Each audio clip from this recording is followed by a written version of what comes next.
Meg Draffin and Nathan Roy. Cheers. They're young, in love, and about to embark on the adventure of a lifetime.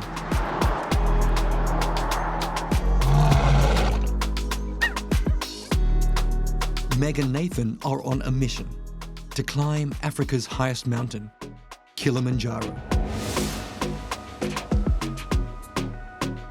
Each year, thousands of people attempt the nearly 6,000-metre climb. Only half make it. The biggest freestanding mountain in the world. Yes. Have you taken on more than you can chew? Because I feel I have. I'm going with you. If Meg does reach the top, she will make history as the first Australian with cystic fibrosis to conquer Kilimanjaro. This is no small goal. You good? Yeah. Cystic fibrosis is so debilitating a disease, it will be a near miracle if Meg even gets close. The biggest thing is going to be altitude. I've never done anything in altitude before. Then you throw cystic fibrosis into the mix, and then your lungs are going to be working double time with a lack of oxygen. I don't think your body will know exactly what you're going to be going through until you're there.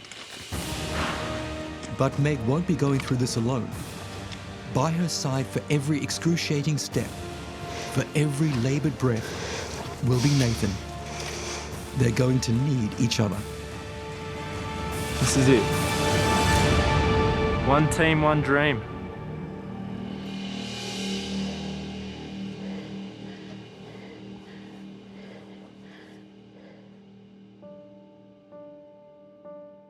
Nathan and Meg met working in a radio station's street team 5 years ago. They've been together ever since. There were shifts where we'd be in the car for 12, 13 hours, and there's really nothing else to do besides chat or recreate Disney movies. That's what you did. Really? You recreate Disney movies? Yeah, we used to kind of sing in the car, that kind of thing a lot. We did Lion King, didn't we? Yes, we did. Yeah, we did Lion King. Can you feel the love tonight? Circle of Life. Yeah. Yeah. Circle of Life. Come on. Oh God, no, no. No, sit down, yeah. Don't want people to turn off the TV. You cold? No, it's actually a really nice day. You okay?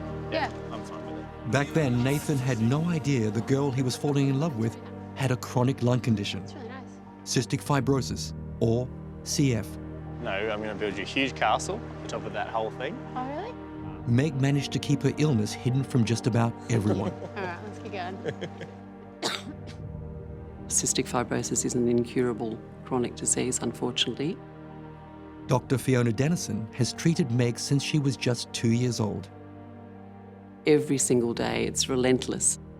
Someone with cystic fibrosis unfortunately accumulates mucus in their lungs every day, so you can spend hours every day clearing it. You wake up the next day and you've got to clear it again.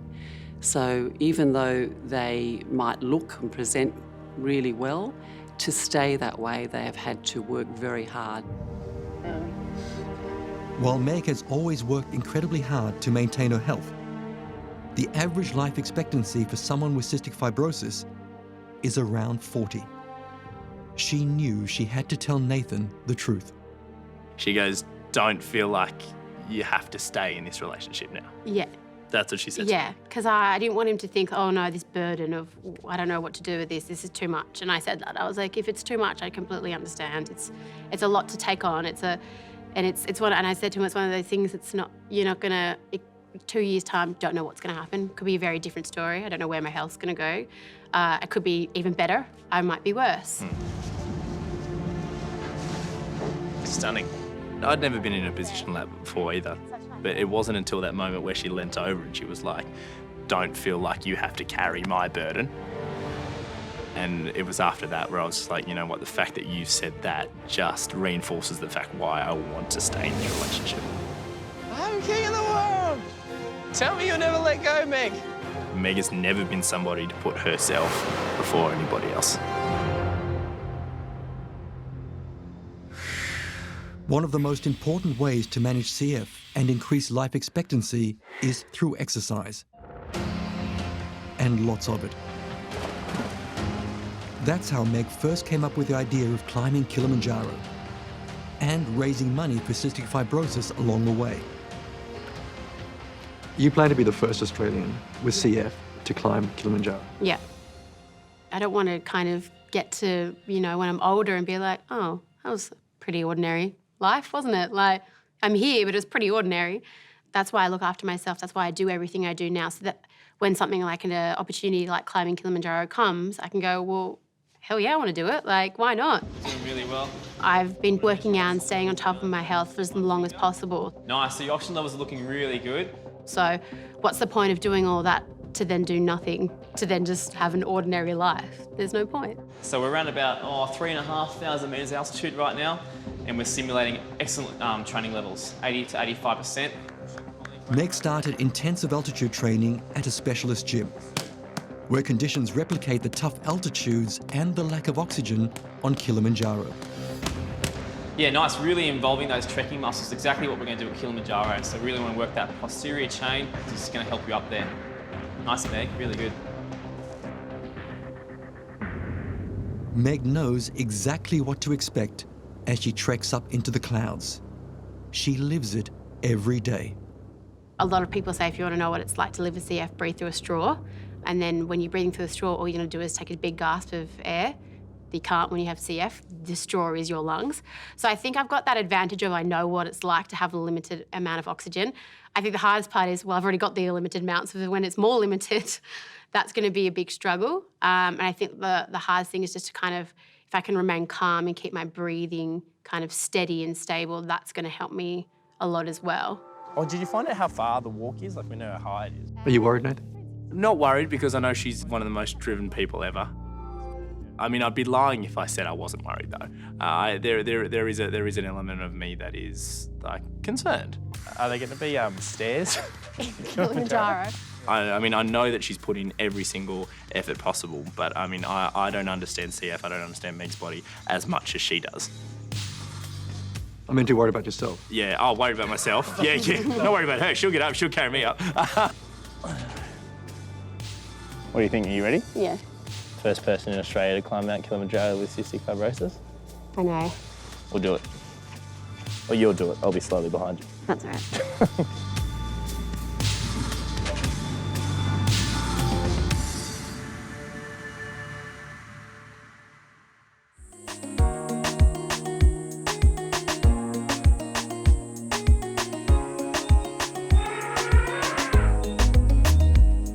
All right, Meg, this is it, our first steps. I know, I can't believe we're here.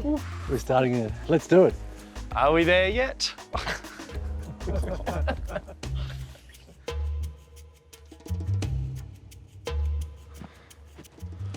The 6-day trek up Mount Kilimanjaro will take us through a number of distinct landscapes. We begin in the lush green African rainforest. Is there any wildlife or anything? Or I'm sure there is, but I don't want to know about it. Stay hidden. have you taken your malaria tablets? Yeah. Yes, Mum. It's hot, it's humid, and the oxygen levels are starting to decrease. You've been coughing a little bit. Yeah, no, it's just because we obviously were on a plane and then we were in Arusha, which is quite dusty, so it's just coming out into this like clean air. It's actually good. It's helping clear my lungs, so. I know, well, the biggest thing is telling everybody else that the cough is actually good. I know, help keeping my lungs clear. And I would walk 500 miles.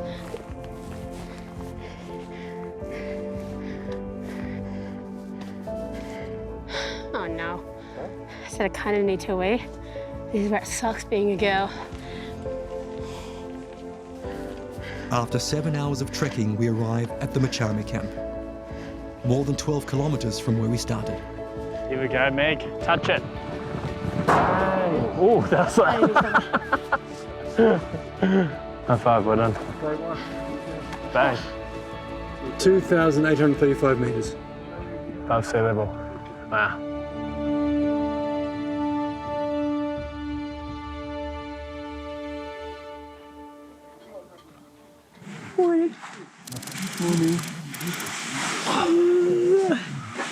How are you? Yeah, good, how are you? Good, how'd you sleep? Yeah, really good. I think I slept better last night than I did the night before. Cold? Cold? It's definitely colder last night, but it was pretty good. Let's do it. Just another 30 kilometres to go. It's day 2 on Mt Kilimanjaro, and Meg is focused and feeling good.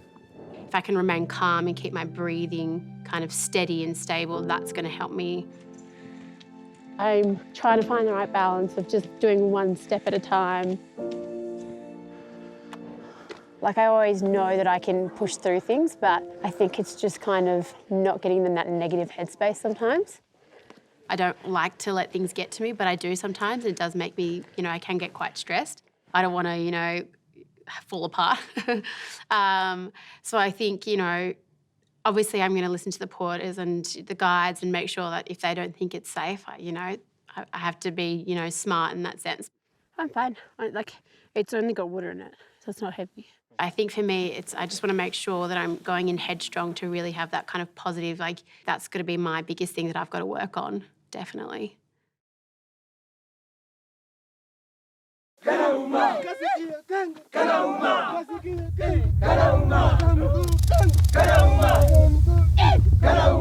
Day 3 on Kilimanjaro begins as all days here do, with a song. I just don't know how they have the energy. They're seriously just jumping around in the morning, singing and dancing, and then they literally run up to set up for the next camp. Their energy's insane. I want to have what they're having. Well done, well done. It's steep. Yeah. The higher we go, the less oxygen there is. Meg is beginning to feel it. So what are you feeling right now? It's just like walls closing in on your lungs. You can't expand your lungs. Yeah, because it's just all uphill.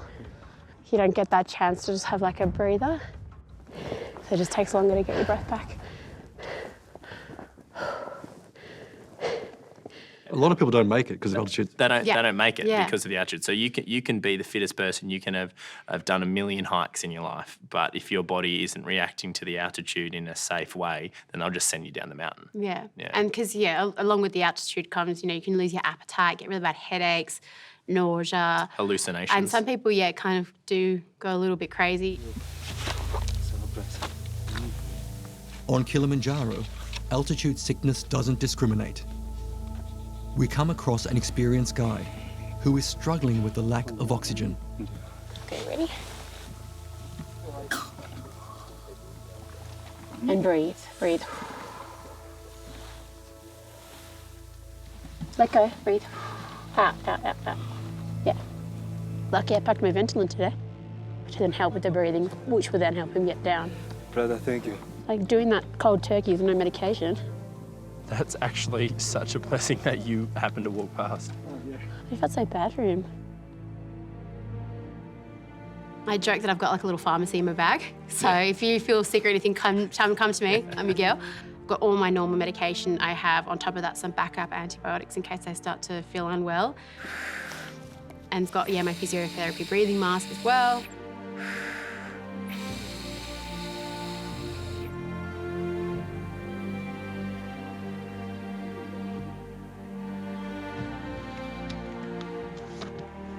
It's really hard for me to talk when my lungs hurt that much. It's just any energy I have, I don't want to waste on words.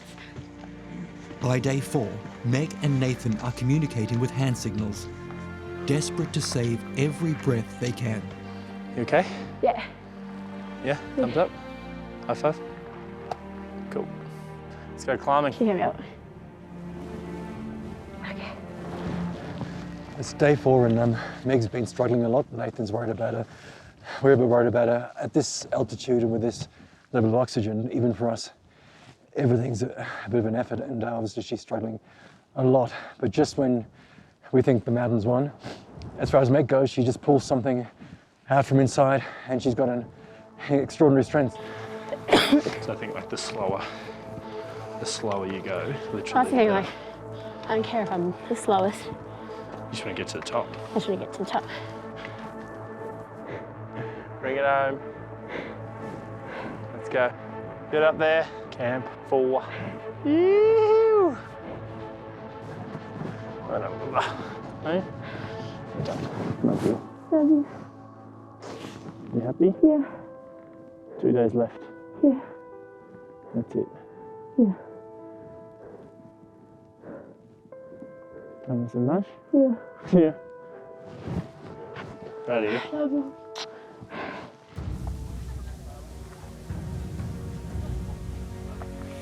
Because I feel like the whole way up, you're kind of like, am I ever going to get there? No, seeing it like that it's right there makes me feel like a lot better, a lot more closer than you think. We have an end point now. We have Yeah. an end point. Yeah. Yeah. Halfway through the 5th day, Meg struggles to put one foot in front of the other. Okay. I need a break. Pardon? I need a break. You need a break? Yeah. Yeah. How's your body? Legs back? I don't think I expected my lungs to throb 24/7 from day dot, because they do all the time. It's just the lungs that just slow me down a bit. How are you feeling? Tired. That last hour was really hard, but I really liked it. It was nice that the sun was out. Yeah. Makes a difference. You gonna make it? Yeah, it's only one way I'm going down, and that's after going up. That's the spirit. Proud of you. Love you. Love you. Okay. Yep. Meg has now been trekking for 5 long days. The effort is taking an enormous toll on her body. And it's putting pressure on your lungs, hey? The lack of oxygen makes even the smallest movement a battle. My lungs don't feel as bad. I just feel like overall body feels tired now.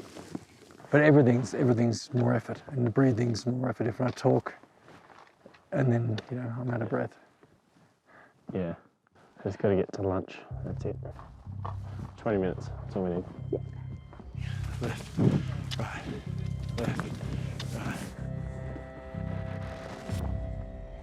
Meg makes it to the final camp, but it's been a struggle. It's okay.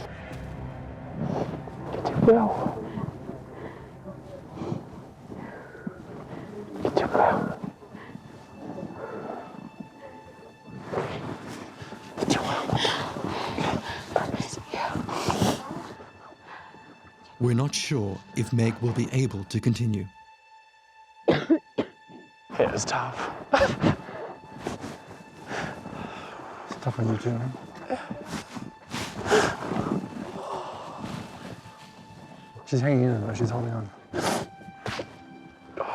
So, Do you think she's having doubts? No? That she's... yeah. Really? Yeah.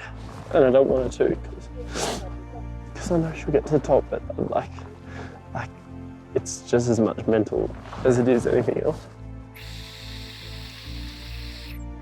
If it does come time to call it, Yeah. is it going to be you or her? It's not going to be her. She won't call it. It'll be me. The push to the summit starts at midnight. Meg has just 5 hours to recover her strength. It will be an anxious wait.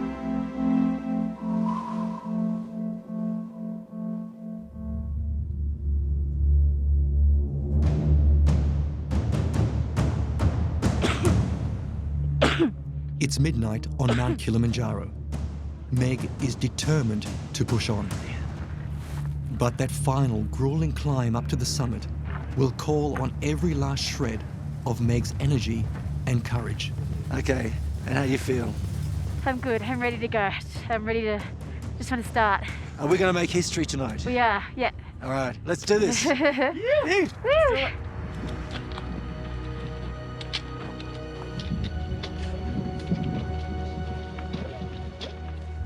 This is Kilimanjaro at her toughest. It's -5 degrees, and we're at an extreme altitude. Oxygen levels are decreased by more than 40%. It's hard for me to breathe. For someone with cystic fibrosis, it's borderline impossible. Welcome to the roof of Africa. We made sunrise. We're always lost. We summer sunrise. I know. You didn't think we were going to make the sunrise, did you? No. We still made it. Love you. Love you. You ready to do the rest of it? Yeah. It's beautiful.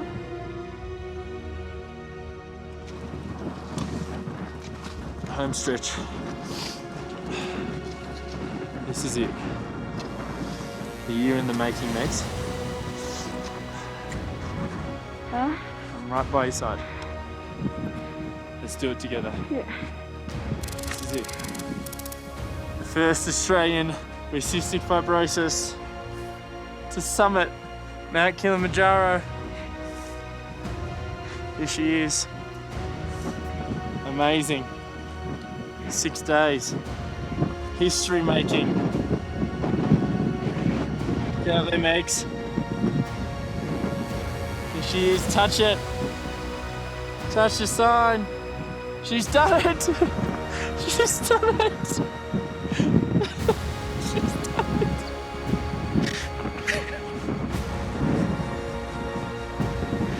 You did it.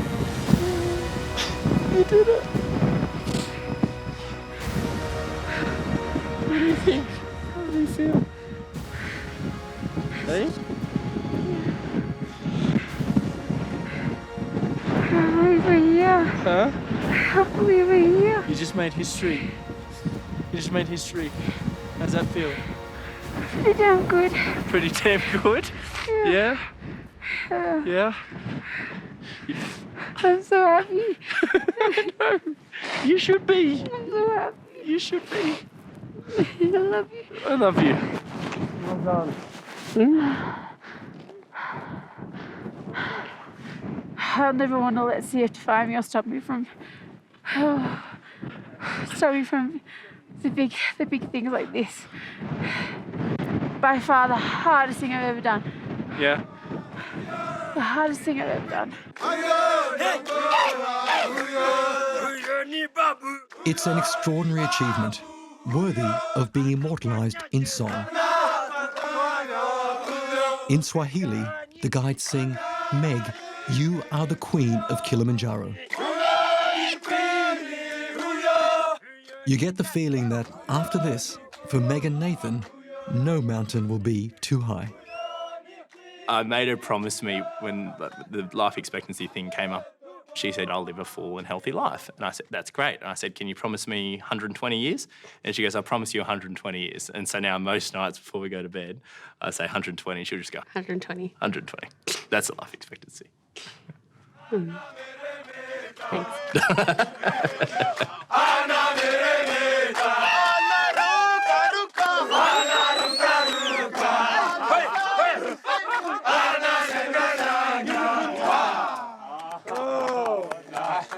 Well done. Thank you.